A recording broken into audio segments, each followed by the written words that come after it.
Let's make the perfect suhoor breakfast bagel. It's healthy and high protein.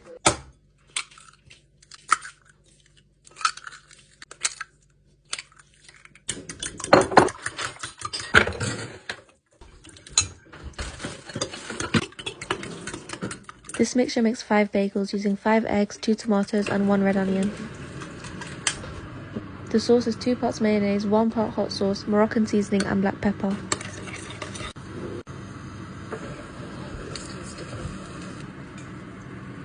Spread each side of the bagel with the sauce. Once your egg is ready on one side, flip it around.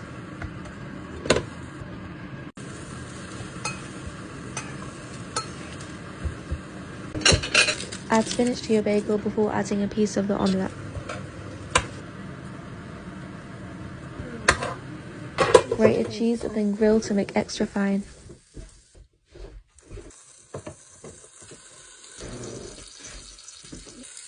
Cut it open and enjoy.